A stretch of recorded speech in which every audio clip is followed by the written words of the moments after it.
গরুচোর সন্দেহে নড়াইলে 3 জনকে পিটিয়ে হত্যা করা হয়েছে। আইন নিজের হাতে তুলে নেওয়ার ব্যাপারে শরীরের বিধান কি? নবী করিম সাল্লাল্লাহু আলাইহি সাল্লামের জীবদ্দশায় দেখুন 1450 বছর আগের পৃথিবীতেও সাহাবা ইকরাম যখন এরকম কোনো পরিস্থিতি হতো যে তাদের মনে হতো একজন মানুষ অপরাধী, তাকে শাস্তি দেওয়া দরকার, তার নবী সাল্লাল্লাহু আলাইহি সাল্লামকে জিজ্ঞাসা করতেন, কারণ তিনি বিচারকের ভূমিকায় ছিলেন।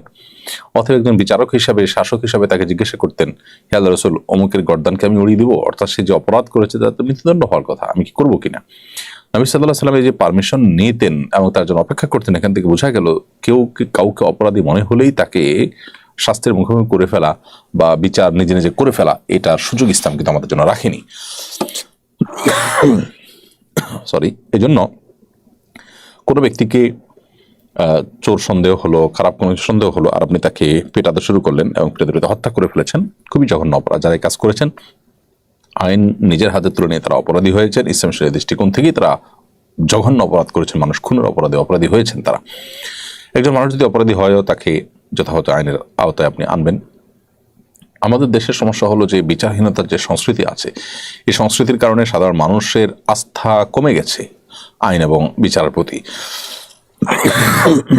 সেই আস্থাহীনতার কারণে দেখা যায় যে এই জাতীয় আপনার সমস্যা, অর্থাৎ আইন হাতে তুলে নেওয়ার যে অপসংস্কৃতি, সেটি চালু হয়েছে। বিধায় সংশ্লিষ্ট যারা আছেন, শাসক যারা আছেন, তাদের কর্তব্য হলো বিচারহীনতার এই সংস্কৃতি দূর করা এবং সুবিচার প্রতিষ্ঠা করা, ন্যায় বিচার প্রতিষ্ঠা করা, যাতে সাধারণ মানুষের আস্থা হয়। সাধারণ মানুষ যেন পুলিশের কাছে তুলে দিয়ে, থানায় তুলে দিয়ে মামলা করে তারা যেন সঠিক বিচার পান, সে আস্থা যদি হয়, তাহলে সেক্ষেত্রে মানুষ আসলে নিজের হাতে আইন তুলে নেওয়ার এই কাজটি করবে না। তারপর এজ এ মুসলিম আমাদের বিচারহীনতার কালচার থাকুক আর যাই থাকুক না কেন, নিজের হাতে আইন তুলে নিয়ে সন্দেহের বশে কোনো মানুষকে হত্যা করলে বা কোনো মানুষকে মারলে, তার উপর আক্রমণ করলে, সেক্ষেত্রে আমি গুনাহগার হলাম, পাপিষ্ট হলাম, অপরাধী হলাম। আল্লাহ সুবহানাহু ওয়া তাআলা বলেছেন, ইয়া আইয়ুহাল্লাযীনা আমানু ইজতানিবু কাসীরাম মিনায-যন্ন ইন্না বা'দায-যন্নি ইসম। হে ঈমানদারগণ, তোমরা অনেক ধারণা করা থেকে বেঁচে থাকবে, কারণ কিছু কিছু ধারণা, অর্থাৎ কারোর প্রতি কোনো প্রমাণ ছাড়া তুমি মন্দ ধারণা করলে এই ধারণা কিন্তু অপরাধ। বিধায় ধারণা করাটা যেখানে অপরাধ, সেখানে ধারণা করে একজন মানুষকে চোর, ডাকাত বা খারাপ সাব্যস্ত করে তাকে মারধর করা তো ডাবল অপরাধ হবে।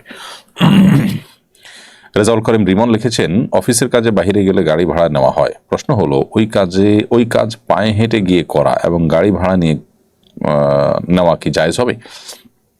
রেজাউল করিম, অফিসের কাজে বাহিরে গেলে আপনাকে যে গাড়ি ভাড়া দেওয়া হয়, সেটা আপনি পাবেন যদি আপনাকে অফিসে গাড়ি ভাড়া করার জন্য থোক কোনো বরাদ্দ দেওয়া থাকে, যে তোমার এটা গাড়ি ভাড়া যাবত বিল তোমাকে অগ্রিম দেওয়া হলো, তুমি এই টাকা খরচ করো, এটার জন্য কোনো ভাউচার তোমাকে জমা দিতে হবে, এটা তোমার হক।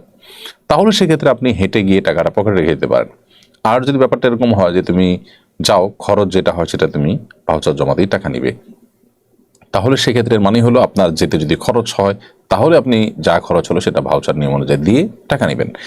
এইরকম পরিস্থিতিতে আপনি ফেক ভাউচার দিয়ে টাকা নেওয়া জায়েজ হবে না, কারণ ভাউচারে লিখবেন আপনি এই জাতীয় জায়গায় গিয়েছেন, অমুক গাড়িতে গিয়েছেন, যেটা রাহা মিথ্যা কথা। তো সে মিথ্যা কথা বলে আপনার জন্য জায়েজ নয়। দ্বিতীয়ত হলো যে আপনি গেলে খরচ হলে যত খরচ হয়েছে সেই টাকা আপনি নেবেন, অথচ আপনার খরচ হয়নি কিন্তু আপনি সেটা নিচ্ছেন, তো এই জন্যটা জায়েজ হবে না।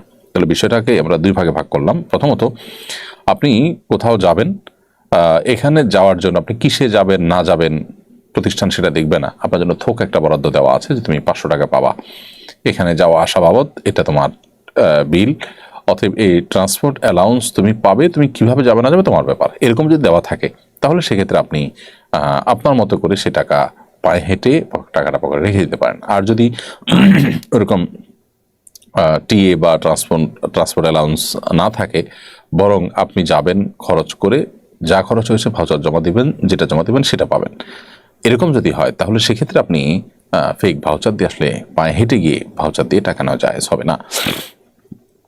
এরপর তানজিলা ইসলাম আপনি লিখেছেন, আমরা জানি অ্যালকোহল সমৃদ্ধ খাবার খাওয়া নিষিদ্ধ, কিন্তু ব্যবহারের জন্য উপাদান হিসাবে থাকলে সেসব প্রসাধনী ব্যবহার করা জায়েজ হবে কিনা, যেমন লোশন, ক্রিম বা স্নো।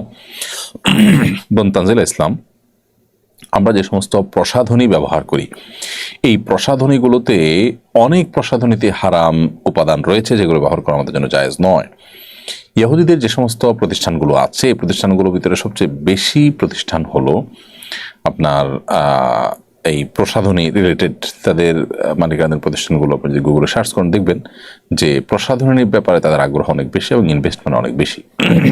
এখানে হারাম উপাদান খুব সূক্ষ্মভাবে মেশানো হয়, শুকরের অনেক কিছু থাকে যেগুলো আসলে আমরা অনেকে জানিও না। আর দ্বিতীয়ত হলো মনে করি যে এখানে আর হালাল হারামের কি আছে। আরেকটা বিষয় হলো যে এগুলোর সাথে আমাদের আসলে মনস্তত্ত্বের একটা গভীর সম্পর্ক আছে এই প্রসাধনীর। তো এখানে আসলে এমন কিছু উপাদান থাকে যেগুলো আমাদের মনস্তত্ত্বকে নিয়ন্ত্রণ করা হয় বা ধর্মহীনতার দিকে ধাবিত করা হয়। বিষয়টা জাস্ট কোনো ধারণাপ্রসূত বিষয় না, এটার উপরে বহু গবেষণা রয়েছে, বহু আপনার বই পুস্তক রয়েছে, বহু আর্টিকেল আপনি অনলাইনেও পাবেন অথেন্টিক এবং সংশ্লিষ্ট বিষয় যারা বিশেষজ্ঞ তাদের। তো যাই হোক, এই কারণে আমাদের এই প্রসাধনীগুলোকে ব্যবহার করতে সতর্ক থাকতে হবে। অ্যালকোহল বিষয়ে আপনি যেটা জানতে চেয়েছেন সুনির্দিষ্ট করে, সেটার উত্তর আমরা বলতে চাই অ্যালকোহল কিছু আছে জাস্ট কেমিক্যাল টাইপ, এটা আসলে খাবারের জন্য নয়। সেটা যদি থাকে তাহলে সেটা ব্যবহার করাকে আরব উলামায়ে কেরাম জায়েজ বলেছেন। সৌদি আরবের উলামায়ে কেরাম জায়েজ বলেছেন। শেখ মোহাম্মদ সালেহ আল মুনাজ্জিদ হাফিজাহুল্লাহ ইসলাম কিউএতে এবং অন্যান্য উলামায়ে কেরাম তারা এটিকে জায়েজ বলেছেন, বিকজ এটি আসলে পান করার যে অ্যালকোহল মাদক সেটি তার আওতায় নয়, এটি জাস্ট একটা কেমিক্যাল এবং এটি পান উপযোগী না। অতএব এটি থাকলে সেটি নাজায়েজ হবে না। তবে নাজায়েজ হওয়ার অন্য কোনো কারণ আছে কিনা প্রসাধনীতে সেটি আমাদের দেখতে হবে।